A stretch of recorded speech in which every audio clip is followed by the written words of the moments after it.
안녕하세요.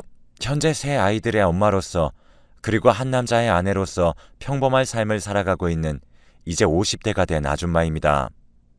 첫째와 둘째는 결혼까지 잘 마쳤고 이제는 막둥이 하나만 남아있는 상태니 지금은 조금 여유롭게 노후를 준비하며 가끔 이렇게 사연을 듣는 낙으로 인생을 살아갑니다. 그런데 막상 글을 쓰기는 처음이라 긴장되네요. 우리 집은 5자매입니다. 다들 아시겠지만 그땐 정말 아들만 낳을 수 있다면 무엇이든지 할 것만 같았던 시대였지만 저희 집은 그러한 희망도 사라질 정도로 딸만 가득했지요. 제가 셋째이고 부모님이 막내를 가졌을 당시에 아들이기를 간절히 바라며 가족 모두가 기대했건만 결국 또 딸이었기에 이제 포기했다는 말도 들었습니다. 저는 5자매 중 셋째로 위아래 사이에 껴서 꽤나 골치도 아팠고 때로는 부모님에게 불평불만도 쏟아내보았지만 지금 와서 생각하니 제 투정에 막내들 돌보기까지 맏언니가 참 많은 고생을 했구나 싶습니다. 당시에는 어쩜 그리 철이 없었을까요? 저는 공부보다는 얼른 돈을 벌고 싶다는 생각이 가득했습니다. 하지만 고등학교 졸업을 마치자마자 취업이 아닌 새로운 바람이 불어오더군요. 단지 친구를 따라 처음 간 나이트클럽에서 지금의 남편을 만났습니다. 학창시절에 저는 노는 것도 좋아하고 정말 흥이 많은 학생이라 고등학교 수학여행 무대에 꼭 나가서 한바탕 휩쓸던 주인공 중 한 명이었거든요. 그래서 성인이 되자 나이트클럽도 궁금했고 흥미가 생겼기에 바로 달려갔는데 처음 들어섰을 때의 그 광경이란 정말 아직도 눈앞에 생생합니다. 온갖 휘황찬란한 빛이 눈앞에 아른거렸고 음악 소리는 정말 바닥이 울릴 정도로 둥둥거렸죠. 정말 많은 사람들이 함께 어울려 있었고 남사스러운 광경들도 여러 번 볼 수 있었습니다. 물론 그 중심엔 또 제가 있었네요. 그렇게 한참을 놀다 보니 들이대는 남자도 많이 있었는데 아무런 생각 없이 그저 그날만 즐겁게 놀자는 생각에 받아주었지만 지금 생각해보면 남자에 그렇게 관심이 없던 저인데 한 번에 받아준 것을 보니 제가 이 남자에게 마성의 매력이라도 느꼈던 게 아닐까요? 아무튼 그렇게 그날 하루는 정말 재미있게 보냈던 것 같습니다. 지금의 남편이 된 그 남자와 둘이서 말이죠. 하지만 처음 마셔본 술이 문제였을까요? 분명 클럽에서 재밌게 놀았던 것까진 기억이 생생히 나는데 그 뒤는 기억이 나지 않았고 깨어나 보니 낯선 곳에서 일어난 저를 발견할 수 있었습니다. 상황을 판단하기까지 시간이 그렇게 많이 필요하지 않았는데 제 옆에는 익숙한 외모의 남성, 그러니까 어제 그 남성분이 누워 계셨거든요. 맞습니다. 저질러버리고 말았죠. 처음 본 그 남자와 저는 정말 너무 놀라고 무서워서 울음을 터뜨리고야 말았는데 그 소리에 깼는지 슬며시 일어나선 저를 안아주려 손을 뻗는데 당시에는 그 손길마저도 거부했습니다. 분명 그 남자의 잘못만 있는 것은 아니었지만 저는 무서웠거든요. 그 남자도 당황한 듯 어쩔 줄 몰라 했고 한참을 울고 나니 조금은 진정이 되어 그제야 비로소 이성을 되찾고 생각다운 생각을 할 수 있었습니다. 우선 사과의 말을 전했는데 그 남자는 웃으며 제 사과를 받아주었고 분명 저 웃음에는 특별한 무언가가 있음이 분명합니다. 이상하게 남편의 순박하고도 밝은 미소를 보면 지금도 저 웃음이 사건의 발단이었지라곤 생각합니다. 아무튼 그날 하루 종일 남편과 이야기만 한 것 같고 분명 클럽에서 만난 하룻밤 인연이 결혼까지 간 사연이 이해가 안 가고 특유의 선입견 역시 가지고 계실 수 있습니다. 하지만 그 당시에 저는 확실히 이 남자는 무언가 다르다라고 느꼈거든요. 물론 결혼을 하고 지금까지도 그 생각에는 변함이 없어요. 다시 당시의 상황으로 돌아가 보면 그 사람과 대화를 나누어 보면 처음 만난 상대와 딱 3마디만 나누어 봐도 그 사람의 90%는 알 수 있다는 말은 아버지께서 누누이 하시던 말씀입니다. 때문에 사람의 첫인상이 상당히 중요하다고 하셨죠. 당시에는 진짜로 그럴까 싶었지만 막상 실제로 제가 경험하고 나니 온몸에 소름이 돋을 만큼 그 말이 사실이더라고요. 아침에 일어나서 저녁까지 단 하루의 대화에서 서로의 90%를 알게 되었죠. 사람을 홀리고 끌어당기는 마성이 있는 남자였지만 그렇다고 문란하거나 여자 관계가 복잡한 남자는 아니었습니다. 당시에는 물론 남편의 말뿐이었지만 하는 행동과 말투, 내용들을 종합해서 보면 꽤나 신빙성이 있었거든요. 특히나 여자의 촉이란 꽤나 정확하니 말이죠. 또 한 가지 큰 문제점은 얘기를 나눌수록 점점 그가 좋아진다는 것이었습니다. 물론 이렇게 행복하고 달달한 이야기만 이어지면 좋았겠지만 저는 아무런 연락도 없이 외박을 한 20살의 말괄량이 셋째였습니다. 결국 그날 저녁 집으로 들어가 정말 손이 발이 되도록 빌고 또 빌었지만 동시에 정말 많이도 맞아본 날이었네요. 중학교 1학년 때가 마지막으로 매를 맞아본 나이였는데 성인이 되자마자 또 맞을 줄은 꿈에도 몰랐어요. 그 후 귀가 시간은 6시로 줄어들었고 당시에 받던 용돈도 줄어든 것도 모자라 모든 말과 행동은 신중을 가해야 했습니다. 만에 하나라도 실수를 한다면 온갖 추궁과 잔소리 그리고 핀잔을 들어야 하거든요. 그러다 늦게 들어온 날이면 매 맞는 시간보다 온갖 잔소리를 듣는 시간이 더 힘들어서 차라리 빨리 매만 맞고 끝났으면 좋겠다는 생각을 했습니다.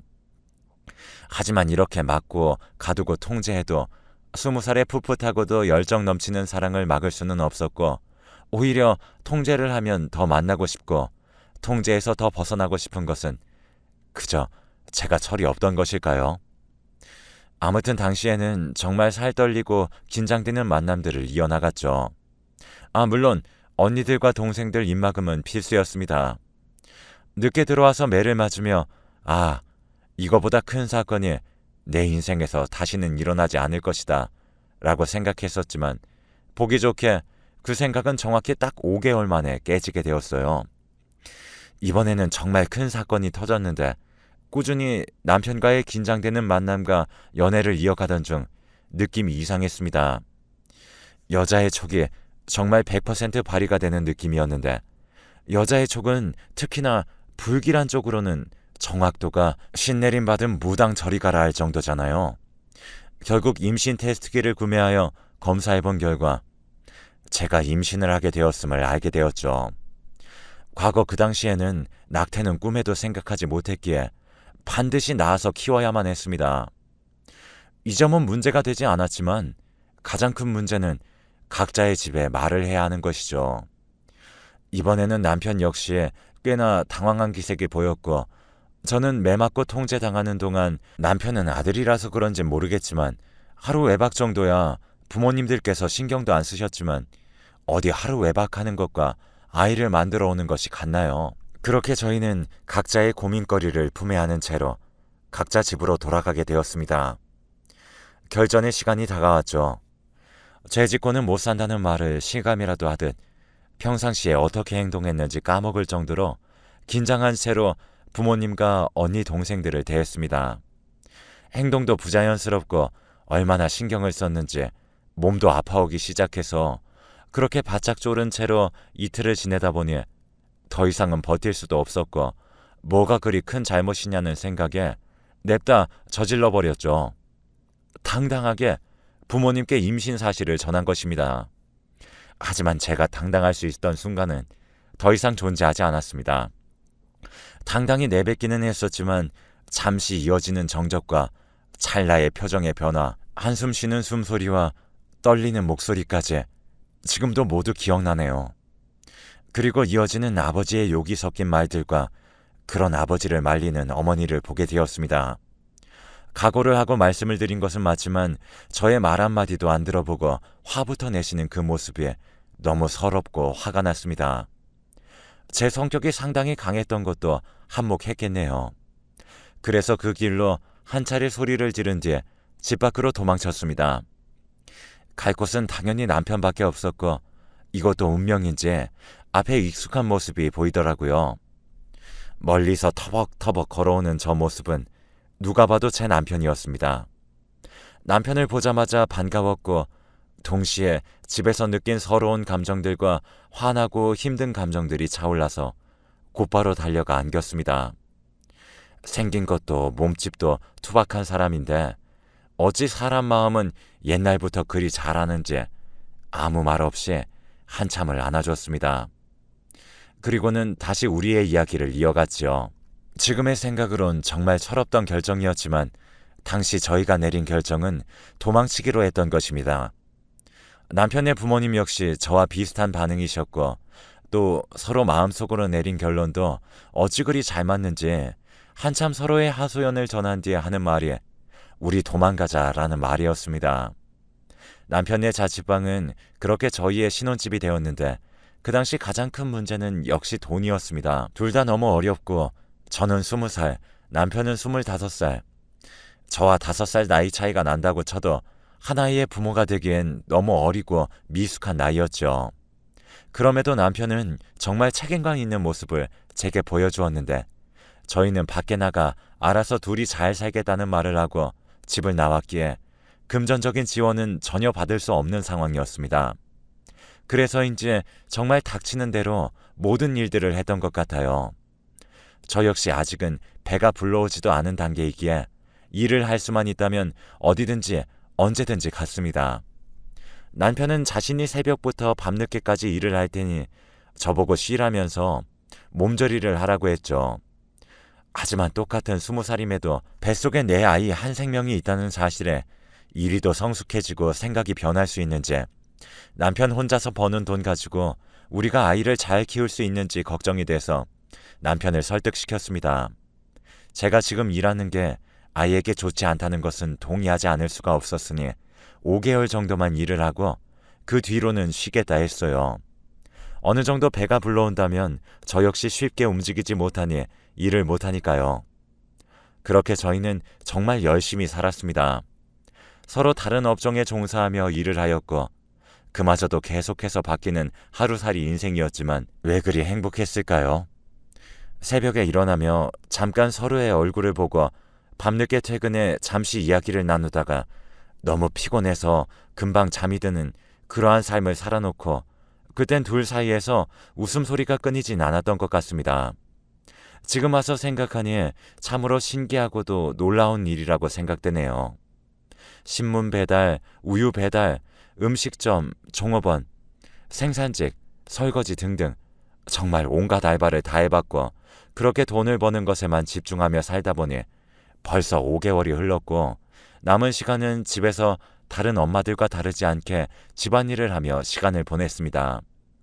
물론 제 집안일 중 가장 큰 부분은 육아와 관련된 책을 보는 것이었는데 준비하고 나와도 어렵고 힘든 게 육아일 텐데 예상치도 못한 순간에 다가오니 조금은 두려웠다고나 할까요? 때문에 책을 보며 정말 열심히도 필기하고 외우고 그랬습니다. 고등학교 시절에도 이렇게까진 공부를 하지 않았던 것 같은데 첫째 덕분에 여러 신기한 모습을 보게 되네요.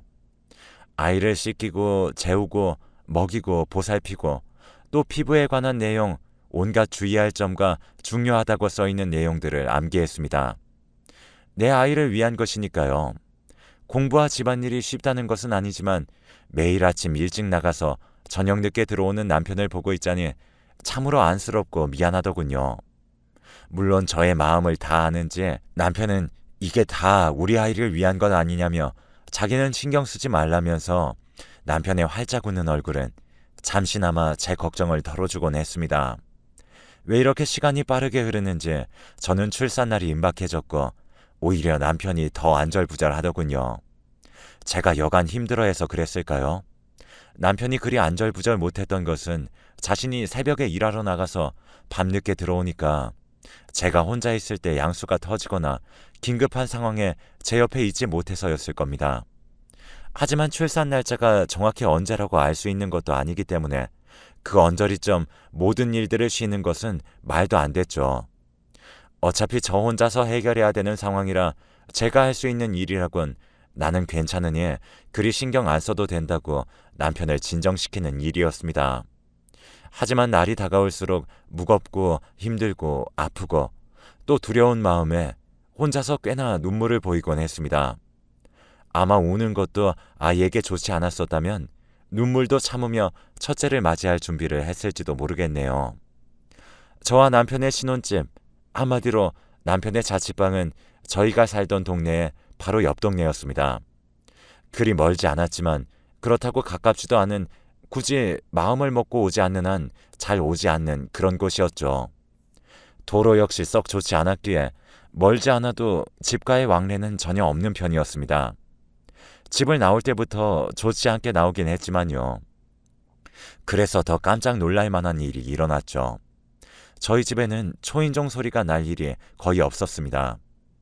아는 사람도 없고 누군가를 만날 시간도 없었기에 초인종 소리 한번 못 들어보고 산 지 아마도 1년은 되지 않았나 싶은데, 하지만 그런 초인종에서 소리가 나서 우리 집에 올 사람이 없을 텐데 라고 생각하며 문을 연 순간 너무나도 익숙한 얼굴이 보이더군요. 맞습니다. 첫째 언니와 어머니의 모습이 보였어요.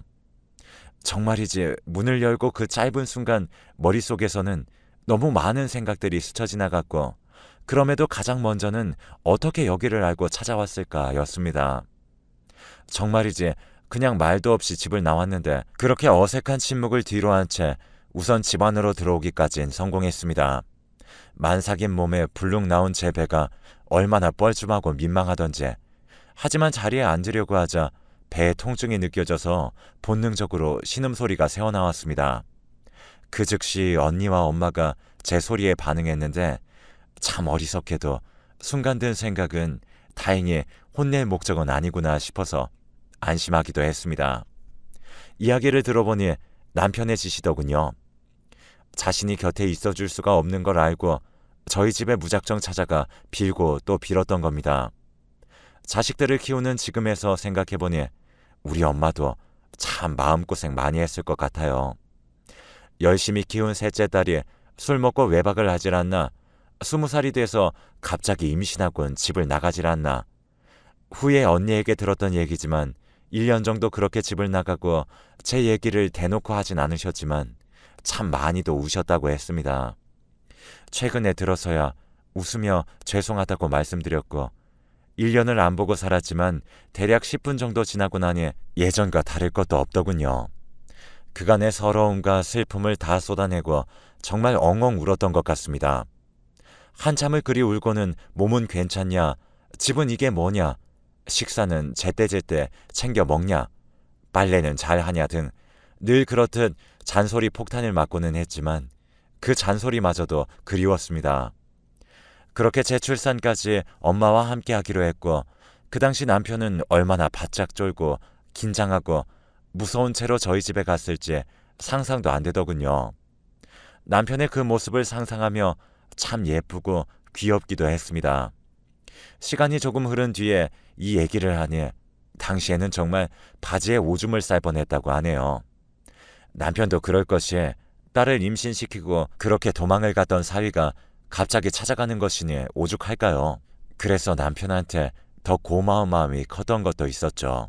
그렇게 어머니의 집 방문을 계기로 얽혀있던 실은 꽤나 많이 풀리게 되었고, 출산과 산후조리도 어머니가 도와주실 뿐더러 언니들과 부모님께서 돈을 지원해 주셔서 이사를 가기도 했습니다.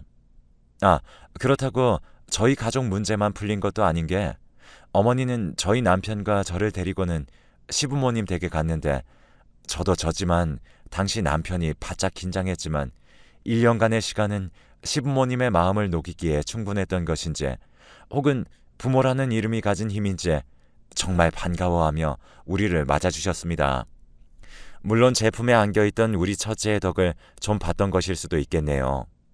정말 환하게 웃으시며 제품에 있던 첫째를 데려가 안으시며 고생 많았다고 제 손을 꼭 잡아주셨습니다. 그 짧은 1년 동안 양쪽 부모님 무서워서 도망친 게 조금 후회되네요. 도망치지 말고 그냥 부딪힐 걸 그랬나 봐요. 그렇게 1년간의 일탈은 마무리가 되었습니다. 양가 어른들의 도움으로 원래 살고 있던 지역에 돌아와 괜찮은 집을 얻게 되었고, 아이 역시 돌아가시면서 봐주셨기 때문에 한숨 돌릴 수 있었습니다. 역시 한번 저희를 키우셔서인지 아이 돌보는 스킬은 저희가 따라갈 수가 없더군요. 물론 옆에서 구경만 하진 않았습니다. 열심히 옆에서 눈으로 보고 익혔고, 어머니와 아버지, 언니들과 동생들과의 시간도 참 행복했습니다. 아이를 키우는데 부족함이 없어야 한다는 생각에 여유도 없이 자신에 대한 배려도 없이 살아오다가 예전으로 돌아간 것만 같은 그런 환경은 참으로 즐거웠네요. 언니와 동생들을 보며 20대의 청춘을 즐기지 못한 것도 가끔은 아쉽기에 이따금 남편에게 귀여운 투정을 부려보고는 했습니다. 당신 때문에 내 20대는 어디 갔느냐고 말이죠. 게다가 남편은 5년 동안 신나게 놀았을 테니 저만 억울한 게 아니겠어요. 물론 그렇게 만난 남자가 너무 진국이니 저도 할 말이 없고 우리 첫째 역시 너무나 예쁘게 커졌으니 후회는 하지 않지만 요즘 들어 결혼이 부쩍 늦어지는 모습을 보며 오히려 이게 낫다는 생각도 듭니다. 제 나이가 52살인데 첫째가 32살이니 말이죠. 그렇게 살다 보니 문득 든 생각은 남편과 저는 결혼식을 올리지 않았다는 겁니다. 20대에는 정신이 없어서 결혼식 생각을 하지 못했고 30대에는 굳이 꼭 해야 되나 라는 생각으로 보냈고 하지만 40대에 이르게 되자 조금 아쉬워지기 시작했습니다. 나이를 먹다 보니 감수성이 풍부해졌지만 제 나이도 나이였기에 그저 결혼식을 못해서 아쉽다는 얘기만 식사 자리에서 한번 꺼낸 적이 있었습니다. 하지만 남편도 아이들도 반응이 참으로 신선했죠. 지금이라도 결혼식 사진을 찍으면 된다는 남편의 말과 요즘에는 과거에도 찍고 시간이 지나서 또 찍는 추세라는 딸의 말을 듣고 생각해보니 안 될 일이야 없던 것이었습니다. 역시 저처럼 나이 먹은 사람은 과거의 틀에 박혔는지 처음 결혼할 때가 아니라면 사진을 찍을 수 없다 생각했죠. 그렇게 저는 50대가 돼서야 웨딩 사진을 찍기 위한 사전 준비에 들어갔는데 나이를 먹어도 여자는 여자인지 사진이 아름답게 나오고 싶다는 생각에 절실하더군요. 그래서 다이어트도 하고 생애 처음 입어본 새하얀 드레스도 입으면서 그렇게 남편과 저는 웨딩 사진을 찍었답니다. 다 늙어서 찍으니까 주름살이 보일까 걱정했는데 그런 걱정하지 않아도 될 것 같았어요. 요즘 너무 예쁘게 잘 찍어주던데요. 아무튼 그 웨딩 사진을 저희 집 거실에 대문짝만하게 걸어놓고 지내고 있습니다. 제 이야기는 여기까지이고 저처럼 일찍 결혼하신 분들 모두 힘내세요.